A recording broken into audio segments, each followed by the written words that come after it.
రాజకీయ నాయకులు మీ ఊరికి వస్తే మీ ఊరి మేనిఫెస్టో మీరే తయారు చేయండి.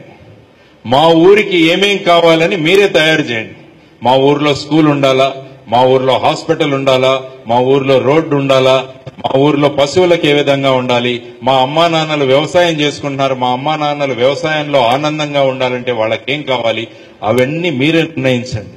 నిర్ణయించి ఎప్పుడైతే రాజకీయ నాయకులు మీ ఊరికి వస్తారో వాళ్ళ చేతిలో ఇది పెట్టండి. సార్ మీరు చెప్పకండి, మేము నిర్ణయించాం మా ఊరికి ఏం కావాలో, దీని మీద సంతకం పెట్టండి మీరు అని అడగండి. లేకుంటే మీకు ఇంకా గొప్పగా ధైర్యం ఉంటే 100 రూపాయల బాండ్ పేపర్ మీద రాసివ్వండి మీరు ఏమేం చేస్తారో. రేపు 5 సంవత్సరాల తర్వాత ఈ పనులన్నీ చేయకుంటే మేము కోర్టుకు వెళ్తాం ఈ బాండ్ పేపర్ పెట్టుకొని అని చెప్పేసి వాళ్ళకి చెప్పాలి. అప్పుడే వాళ్ళలో భయం పుడుతుందన్నమాట.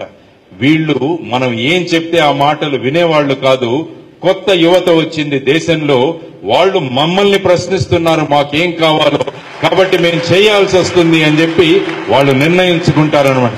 కాబట్టి చెప్పుడు మాటలు నమ్మకుండా మన గ్రామానికి మనకు ఏం కావాలో అని చెప్పది మీరు యువత నిర్ణయించుకోవాలి. మీరు రేపు మీ గ్రామానికి మీ ఏం కావాలో మీకే తెలియకుంటే బయట నుంచి వాళ్ళకేం తెలుస్తుందండి?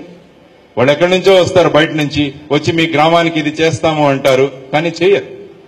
కాబట్టి వాళ్లను చేయించాలంటే ఈ రకమైన పీపుల్స్ మేనిఫెస్టో తయారు చేయాలన్న ఒక సంకల్పనతో కాలేజీలోకి మేము వెళుతున్నాం అన్నమాట. మొన్న చోడవరంలో 150 గ్రామాలకు మేనిఫెస్టోలు తయారు చేశాం మేము పిల్లల దగ్గర నుంచి. ఏం కావాలో రాయండి. మంచినీళ్లు, మీ అమ్మ బిందె తీసుకుని 2 కిలోమీటర్ల దూరంలో వెళుతోంది కానీ మీ ఊర్లో నీళ్లు రావట్లేదు, మరి మా ఊళ్ళకు మంచినీళ్లు కావాలి, మా ఊర్లో రక్షిత మంచినీటి పథకం కావాలి, మా ఇంటికి కుళాయి కావాలి అని రాయండి. వచ్చిన వాళ్ళతో సంతకాలు పెట్టించి అడుగుదాం, 5 సంవత్సరాలతో చెయ్యి, లేకుంటే నువ్వు సంతకం పెట్టి ఇవ్వు అని మనం అడగగలగాలన్నమాట. ఆ స్థాయికి యువత ఎదగాలి. మన గ్రామంలో జరుగుతున్న అభివృద్ధి గురించి మనం ఆలోచించాలన్నమాట. కాబట్టి ఈ ఫార్మ్స్ మీ అందరికీ ఇస్తారు. మీ గ్రామం పేరు రాసి, పిల్లలకు చాలా మంది ఇంకొన్ని కాలేజీలో చూసాం ఎస్ నో అని రాస్తుంటారు. ఇది ఎస్ నో కాదు, మన జీవితం ఎస్ నో కాదు. మనం ఏం కావాలో రాయాలి దీంట్లో.